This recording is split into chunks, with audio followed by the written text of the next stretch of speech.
Okay, so I thought the next thing we'd do is check out fonts. They've got some really cool fonts in the back of this book, and yeah, I'd like to try, you know, either the heroin needle or giving people the finger, because that's totally what I would have gravitated towards as a kid. So yeah, they've got a few different font packs. The one that I'm interested in with our middle finger is called Icons. That's it right there. They also have the architectural set. So my understanding of this is the way you load fonts is you load them from disk. And you see we have the option of drive 1 or drive 2. Obviously for convenience sake, I'm going to use drive 2. So I'm going to find the font packs, which appear to be on this disk here.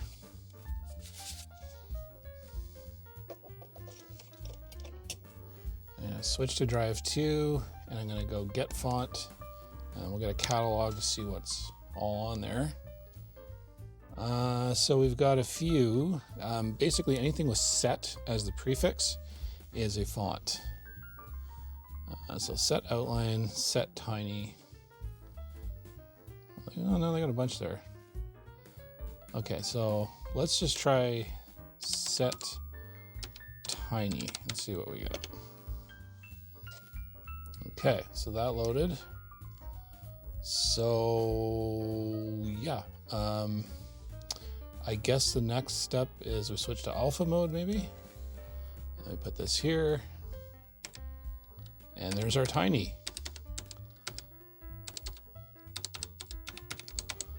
Yeah, they weren't lying. So that's how that appears. Okay, let's try a different one. So we'll go to disk, and we'll get another font. Do you want a catalog? Yes, please. Let's see what else is on there. Italics, set down, standard. All right, let's try italics.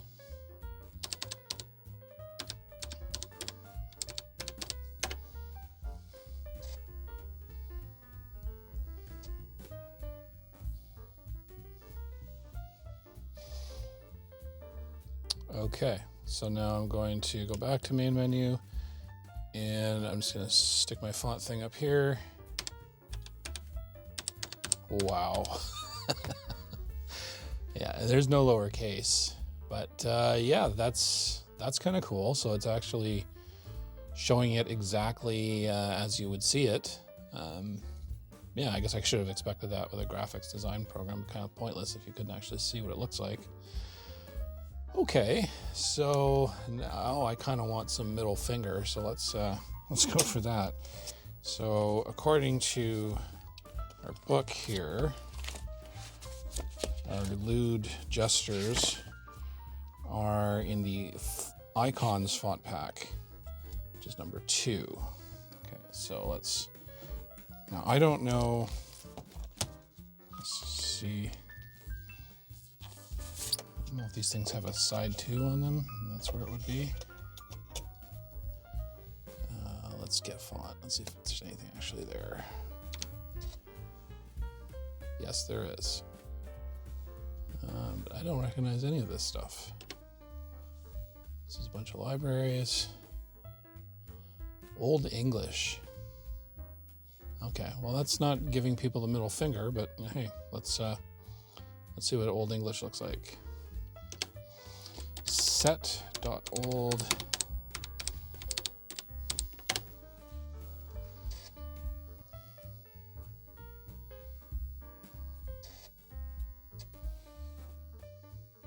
Font won't fit in memory. Uh-oh. Huh. Now why is that?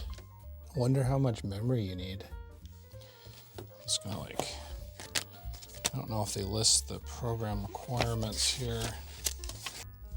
It doesn't actually say what your memory, oh, equipment you need. Okay, there we go. With 64 kilobytes of memory. Well, this should have 64 kilobytes of memory. So what's going on?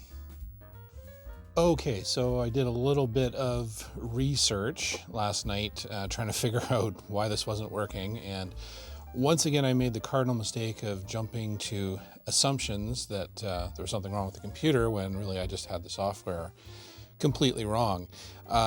So basically there is a piece of software for the Apple II called Fontrix, which allows you to design custom fonts and apply them in various ways to graphic images.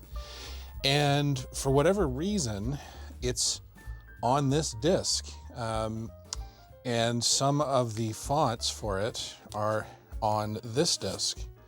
And I had just assumed by proximity to the digital paintbrush software that it all came together, but I actually think it probably didn't.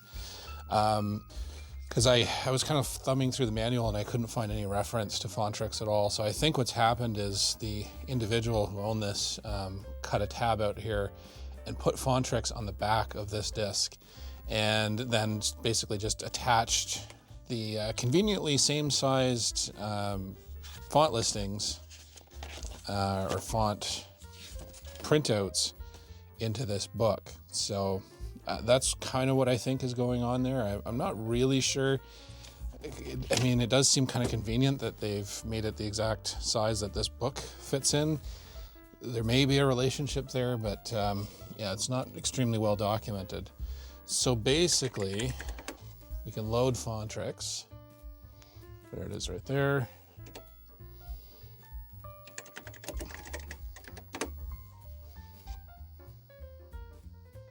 And these programs are not super user-friendly, so I kind of had to figure out how everything worked. I spent a bit of time last night just sort of preloading it and figuring out how I could enter things, because I promised we would see some bird flipping action here. And now that I've sort of figured out how to do that, so I think the first thing we have to do is do graphic writer. So now I'm going to choose a font and change the disk. I'm not going to bother changing which disk drive. I'm just going to keep it simple. So I want to put picture file number 1 in there.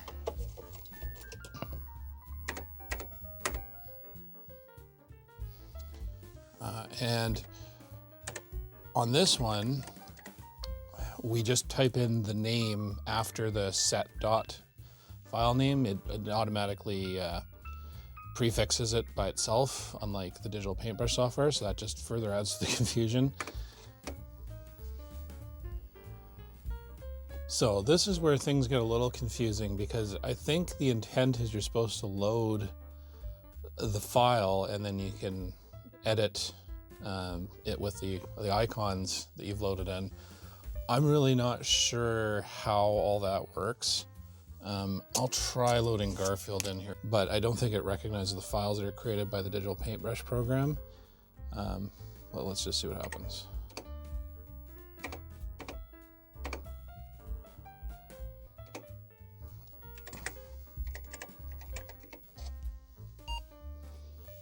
No, that doesn't work. Okay. So what I'm going to do then is just do write on graphic, and then that leads to what looks like a really messy screen, but as you can see as I type, I get some of the icons that are part of that font set.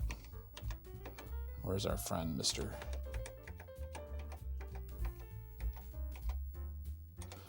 I don't know why I find this cool. I mean, this is the kind of thing a PC could do quite easily. There's our fire extinguisher. There's half of our USS Enterprise.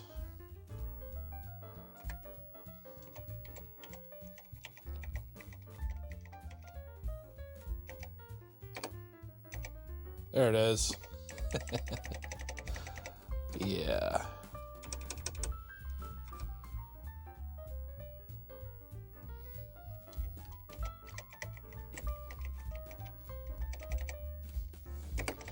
Yeah.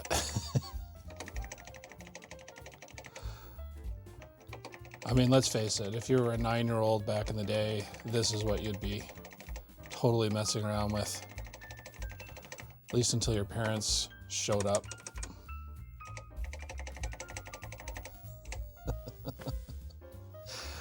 I don't know why they would put that in a graphics set, but yeah. So that's how that works, sort of. And I guess you would have a graphics file in a format that Fontrix understands as the background, and then you would just apply the fonts sort of however you want. So that's how that works. Okay, so let's see what other fonts we have on the actual digital paintbrush discs. See if any of these actually work.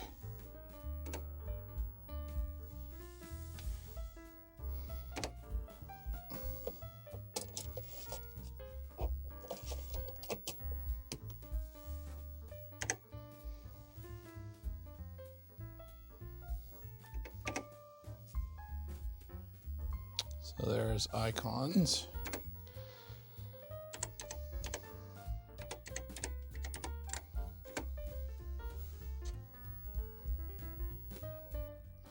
Okay, and then we'll just pick a place to put them. I'll just start up in the upper corner here. I've got my color selected correctly, I think. On white. Okay, so let's see what symbols we have. There's the mail symbol, fire extinguishers, cigarettes, heroin, tap, that's like a pill or a band-aid, clock, key, knife and fork. What else have we got? Crown. Yeah, so this is one thing they mentioned in the book, is they provided a complete set of chess pieces in this icons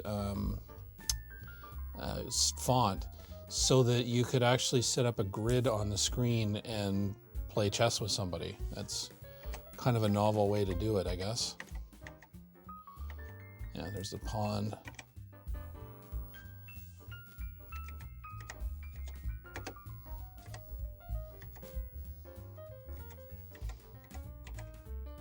Oh, there's the, I think that's either the king or the queen, I can't tell. Oh no, that'd be the, that's the queen.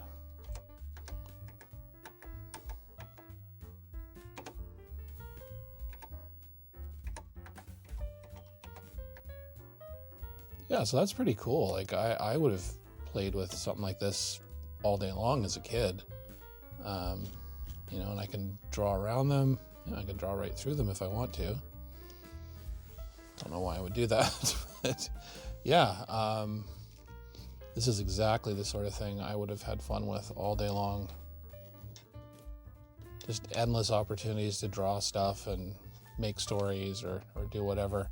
It's too bad that this thing was so expensive, but you know, I mean, that's kind of how it works. Computer hardware was very expensive, and this is definitely a professional device rather than a home market type device. I'm not really sure what this icon is here. I think that's a banana peel, but I'm not 100% sure. There's our knight. Yeah. So yeah, that's the font capabilities. Now, another thing they provided were sort of stock images that you could, I guess, use or modify to whatever preference you had. So let's try and load one of those. So I'm curious to see what it looks like. Okay. Okay, I will try, let's try world map.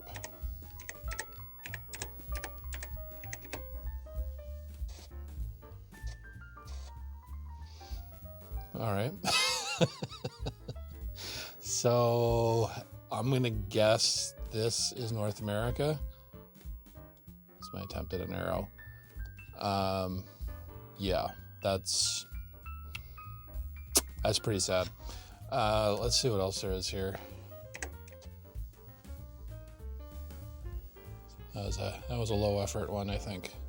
Let's go with the US map. Let's see if we can get a bit more detailed. Okay, so that obviously looks a lot better. Yes, not perfect, but that's the US of A. Oops, no, I don't want to do that. I gotta complain because I didn't find it. Get picture. Let's see what other ones they've got here. Not really a whole lot. Let's try home.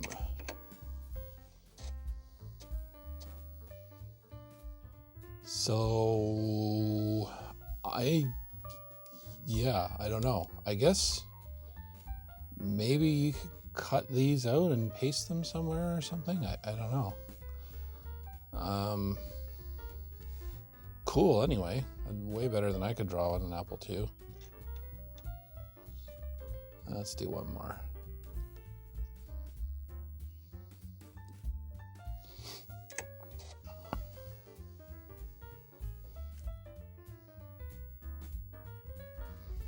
Let's go with things. Hopefully we won't regret it.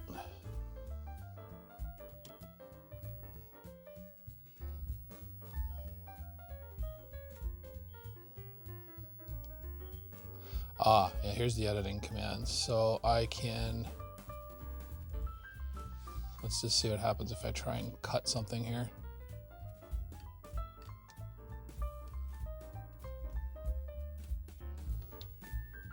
And then I can cut it. Let's see, I'm wondering if stamp is maybe the equivalent of paste. I don't see an actual paste command anywhere.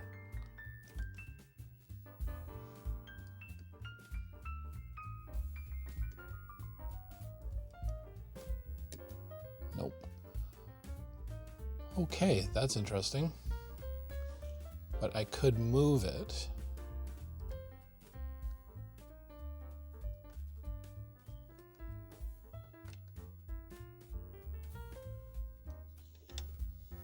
I just tried.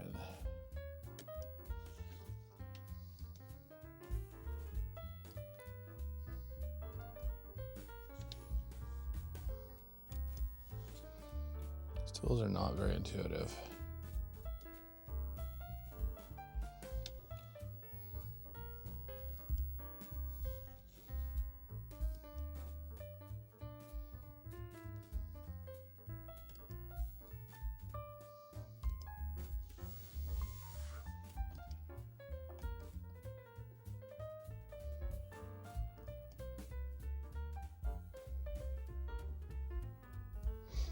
Oh, I see.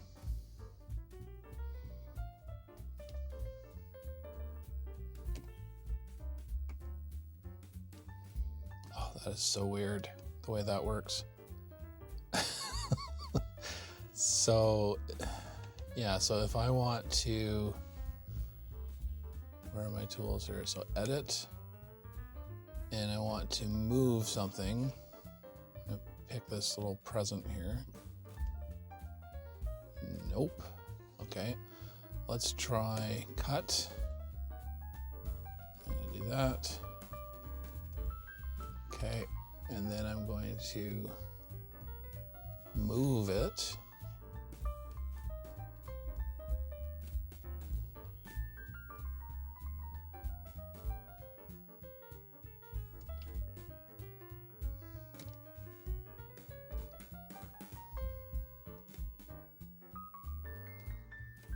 Okay, that's really counterintuitive.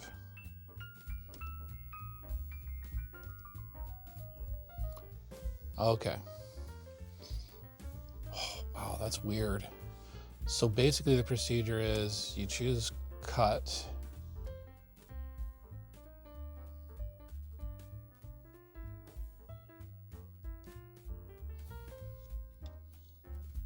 And that cuts it. And then if I wanted to move it to a blank slate, let's say, I'll just clear the screen. And then I'm going to go to edit and then stamp.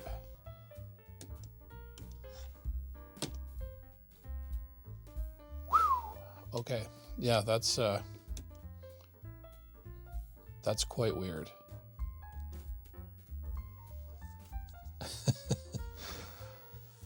All right, so that's their cutting and pasting system. That's 1984. That's not quite what we're used to in 2021, but that's how it works, apparently. So you hit the cut tool, you select the area, you then hit the button to cut it out, and then you can choose stamp or move to move it into a position you want. I think it's move, and then you hit stamp to actually drop it there. Wow, yeah, okay. So that's that. Now, I thought just for kicks, I'd show you the graphics telephone program, which is the thing that allows you to work collaboratively on an image online at 300 baud. But now obviously I can't demonstrate it as it's supposed to work because I don't have 2 analog phone lines, 2 Apple IIe's with a modem in each. But we'll just take a look, just out of curiosity, to see sort of how it goes together. See what differences there are between this program and the actual graphics editing program for the local side. Okay, so the first thing we see is we've got a fairly reduced set of tools, and it looks like we've only got 4 colors available. Oh, and this is interesting. Okay, so the drawing is quite a bit different. Let's throw in our Garfield image here, and you'll see what I'm talking about in a second. I'll just bring up the menu. We'll assume that's clear. Okay, so I think this is the fill, which is white too, but I didn't choose blue.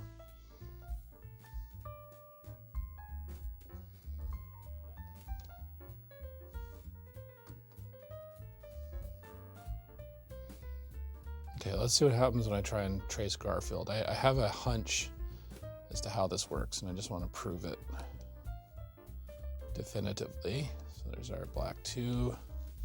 Okay, so let's follow this around. I'm just tracing his ears. So let's see what his basic face looks like. Well, for one thing, it's way up there. So I didn't really calibrate that properly. That's okay. No, I mean, it seems pretty similar. I thought it was drawing things a bit rectangularly, because I'm assuming that this doesn't send fully bit-mapped graphics over the modem connection, because that would be incredibly slow. I'm guessing it uses some sort of like a scripting language like Naplips or something like that to speed up the transmission. So basically this would translate into something text-based, and then that would go out fairly quickly to the other computer, and then the other computer's terminal program would know how to translate that into an actual drawing. One thing I'm observing as I'm doing this, the actual drawing itself seems a little bit cleaner than the actual single user paintbrush program, which is strange. Wouldn't have thought you would get that. Yeah, I mean, that's pretty, it's not too bad. Okay, so that's that. I mean, you've got your standard tools here. I could like fill that with purple if I wanted to. Don't know why I would do that. But yeah, there's definitely a reduced number of colors and tools available, and I'm guessing that's to do with the limitations that you're working with modem speed. Let's switch to paintbrush mode. I don't really know what I'm doing here. I'm just sort of messing around. So yeah, those are the basic functions that you have. And then you have export. So this is your modem controls. Yeah, click that, ready to link. Obviously we're not. What does this one do? You must be linked first. I think that's chat, if I'm not mistaken. Let me see here.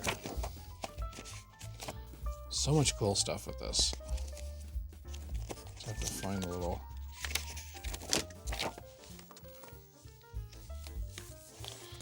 Okay, so there's our graphics menu. Pick this when you have been drawing and want to talk. Yeah, so that's your chat feature. Display the phone book and allow modifications. Well, I don't think we have a phone book. We'll see if the original owner did. No, there's no phone book. These are for dialing. One is for initializing a diskette. You can send a disk file to a remote disk. You can save the screen to disk. Load a raw binary picture from disk. Okay, so maybe there's not so many restrictions, but I wonder how it deals with the colors. Well, let's try it. Let's see what happens. So I'm going to do get, and I'm going to switch. Let's just see what happens. So I'm going to pull up our Garfield drawing that we did with the other program.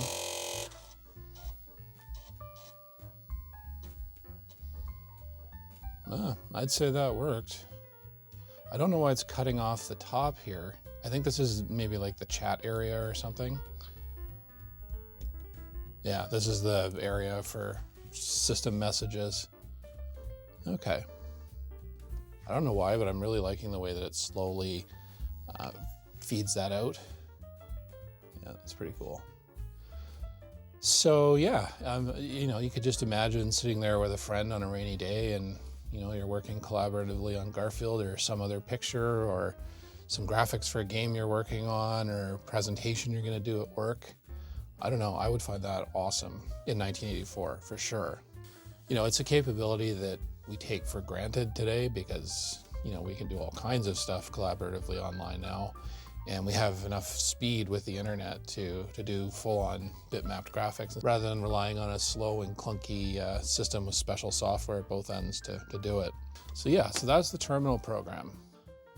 Okay, so earlier in the video I mentioned that there was a capability here potentially to use these images in programs that you created in AppleSoft Basic. And I did a little bit of research on that and I figured out how to do it. And one implementation that I personally would have loved to have been able to do back in the day was to create my own graphical adventure games. So that's what I'm going to do here. I'm going to draw a couple of pictures just to represent two spaces, let's say in a building, and I'll use Basic and the Apple IIe's high resolution graphics mode to allow me to move between the two spaces. So first what I'll do is just do some drawings to create, I don't know, like a hallway or something maybe. And I will speed this up so you don't have to sit through it.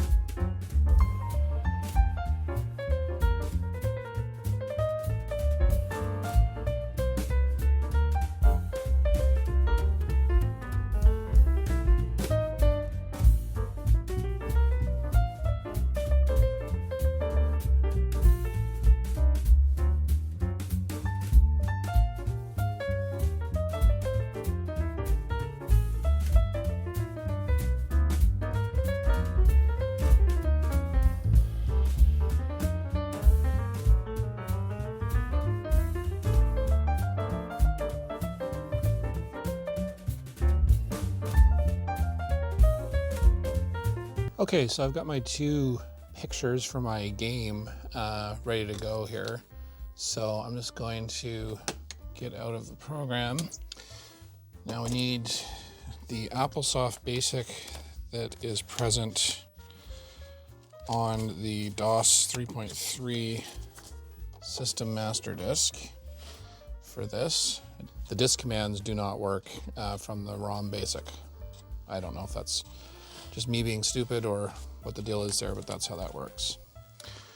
Okay, so I guess what we'll do for our program first is we're going to go into graphics mode.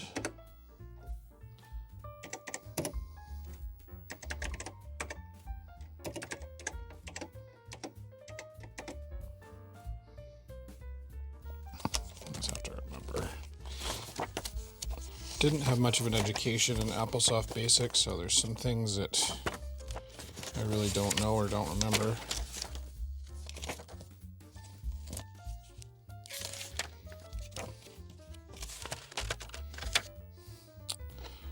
Character 4.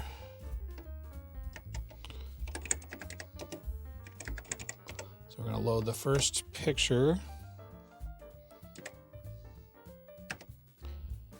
And we're going to be using memory location 2000 because that's where this particular graphics mode works from. And I'll just run that to see what happens.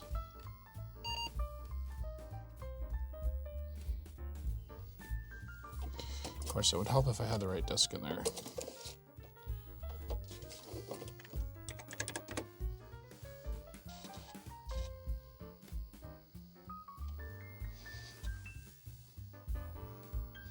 Nice. Not super fast, but yeah, there's my hallway. And you can see it's in this particular mode, you've got 4 lines of text to your graphics there. So obviously you have to bear in mind if you don't have a way to flip back and forth between modes to get that extra 4 lines of graphics, and you just have to remember that that's basically blank. I don't have the skills to do that. Okay, so that's loading the program. So now we got to put in our command interpreter. I'm going to put in a few print statements to just clear the lines. Not really sure what command would do that. And again, I'm doing all kinds of things that could be shortened in various ways probably, but just for the sake of trying this out. Okay, so we're going to do input. So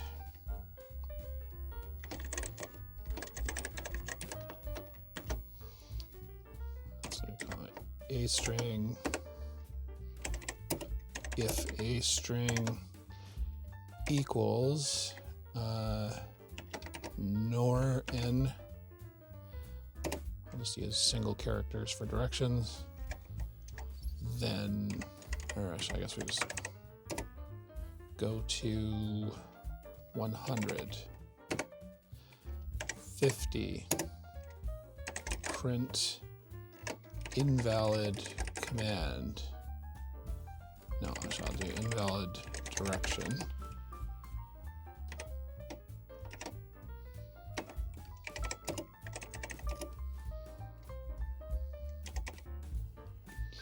And I'll send it back to the command interpreter.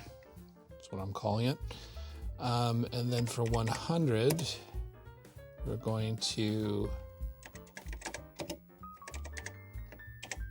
load the next graphic.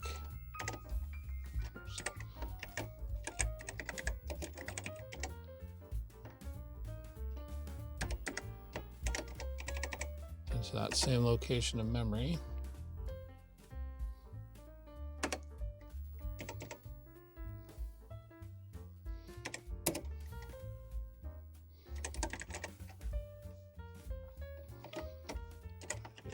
Which direction? Call it a string 20 if a string equals, because we only got 2 pictures here, so we can only go north or south. Go to 4. So that goes back to the beginning of the program and reloads the first sequence. Otherwise, go to this.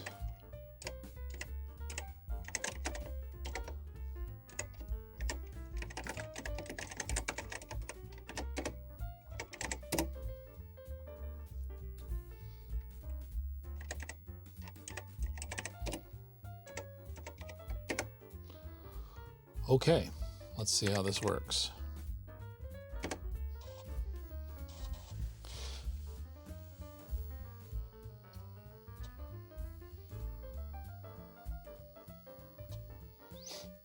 So there we go. Which direction do we want to go in? I want to go west. Invalid direction. I want to go east. invalid direction. Let's try going north. Look at that. That is cool.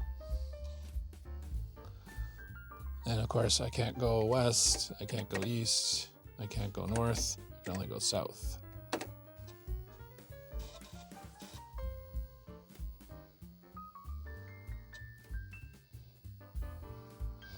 So yeah, if I wanted to invest the time into building a proper command interpreter and figuring out the logistics of, where a person could go and, putting objects in place.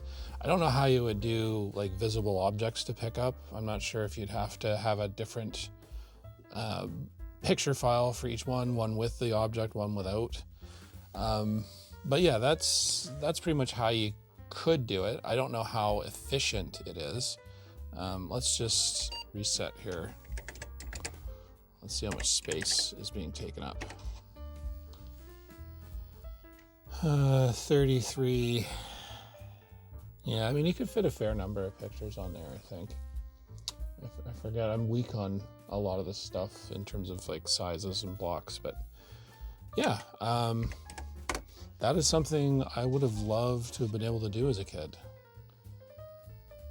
Just be able to create a castle or something and wander around in it. I just think that's awesome.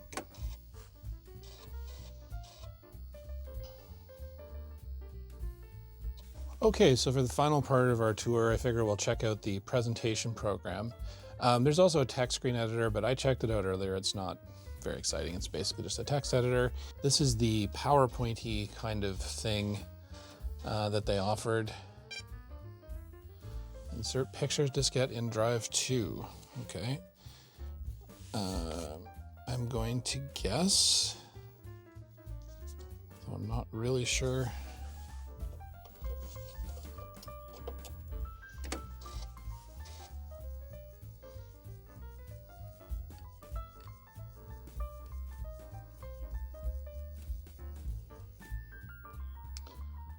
Okay, so yeah, this is your slide projector. Manual auto start projector. Load new slide tray. Let's see if there's an actual slide tray in here.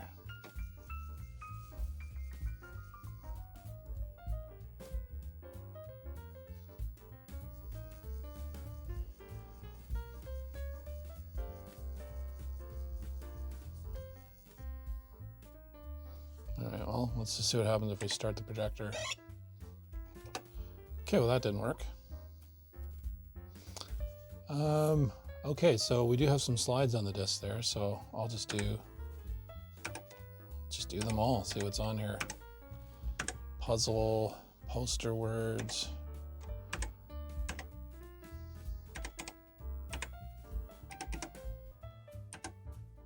So it looks like you can do about 15 slides in total. Okay.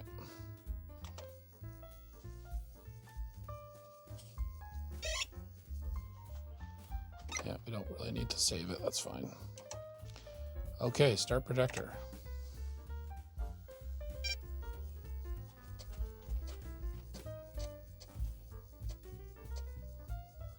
Season's greetings. How appropriate. Very appropriate for right now. January luncheon. That's a word I don't hear very often anymore. Luncheon. Yeah, egg salad, tuna salad, hot dog, chili dog. Nice. Nachos, bowl of chili, chips, candy, donuts. Donuts. Roseville Sunrise Lions Club. Hey, I'm actually a former member of a Lions Club here in our town, so this is kind of weird. I wonder if this is like a real club. I'm gonna have to look this up.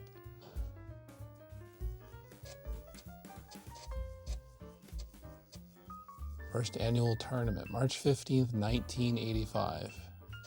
Travis Air Force Base. Wow.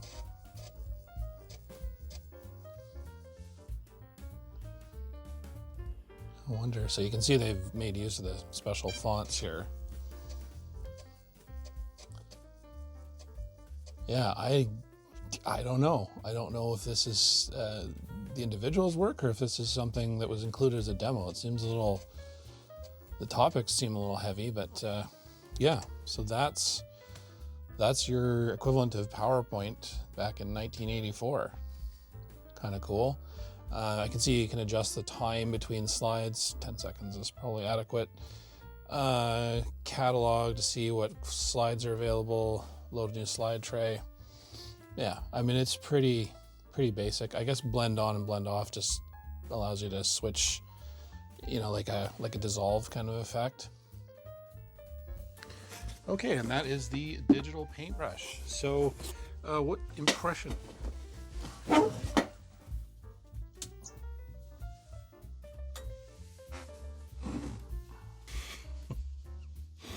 So, apparently I forgot to change out the reefa caps in the power supply for this unit. I actually swapped the power supply at one point because the original one was dead, completely dead. So yeah, I've got a nice burnt popcorn and crude oil smell going on here, which is lovely, but we'll deal with that later. Obviously it's not really going to harm the computer at all. I could actually just turn it back on, but I'm not going to do that. I'll take that power supply apart. Anyway, what were we talking about? We were talking about the digital paintbrush system and final impressions of that. Yeah, I think this is a pretty amazing little peripheral. I mean, you know, the device itself isn't too complex or anything. It's not, you know, powered by lasers or anything. It's basically just a set of potentiometers tied to some self-winding wheels, but it works. It does a pretty good job. Would it be something that I would have had in my home? Not for $299 in 1984 money. I mean, that's, you know, almost $1,000 today. And I think paradoxically, that's probably the thing that kind of doomed it, because it was too expensive for the home market, which is where probably the majority of Apple IIs were at the time. And for serious business use, I mean, let's face it, the graphics on this, you know, they're kind of rudimentary. I mean, I just can't see a lot of businesses making use of that in a professional setting. You know, it's not like today where everybody has a laptop, every boardroom has a TV with an HDMI port, and you just plug everything in and away you go. Everything was kind of non-standard back then. You know, you'd be lucky to find any kind of TV or projection equipment in a boardroom in the early 80s. And it would not have been an easy thing to just pick this up and all the equipment with it and set it up in the room there. And I doubt most serious businesses would have been using Apple IIs anyway, because they probably would have been using PCs by that point. So yeah, I think that's probably why the serial number was so low on this thing, and why we don't see many of them on the market. I mean, this is the only one personally that I've ever seen. But yeah, I've had a pretty good time with it. I mean, I've spent the last 3 weeks just going down all these different rabbit holes, because they really do give you a lot of software and a lot of tools that you can use for all kinds of stuff. And you just saw how I created a rudimentary graphical adventure game there, which is something I definitely would not have had the capability to do otherwise as a kid. So yeah, I spent probably about, I would say 20 hours or so just going through everything that they had here. I mean, there's a lot of features and stuff I didn't even touch on. I probably only got to about like a third of it. Like, there's just so much capability here. So they really were giving a lot of value for the amount of money you were spending, which, you know, at the equivalent of $800 in today's money, that's a lot. So yeah, I'm obviously glad I took a flyer on this. I'm still intending to play with it even after I've done my filming here, and see what else it can do, and maybe get into some programming. I had that dream of creating a graphical text adventure game, but I never had the ability to actually create the graphics. Now I do. So yeah, I think it's a great value for what it was. It's a fun piece of retro history, and yeah, that's that. In terms of the next video, I don't know what it'll be on or when it'll be out. I've kind of slowed down in production because I've just had a lot going on with work, and yeah, I'm trying to keep to like one video a month as the bare minimum, but if I can crank out more than a couple per month, and I'll do that. This I thought was going to be a quick video, but then I started really delving into this thing and just kept finding more stuff. You'll also notice I'm sporting a brand new Tech Time Traveler t-shirt. These are not available for merchandise. My wife bought one of those, I think they're called a Cricut machine, and it basically cuts vinyl and you can emboss t-shirts with it, and she made this for me for Christmas, so really grateful. Big shout out to her for doing that.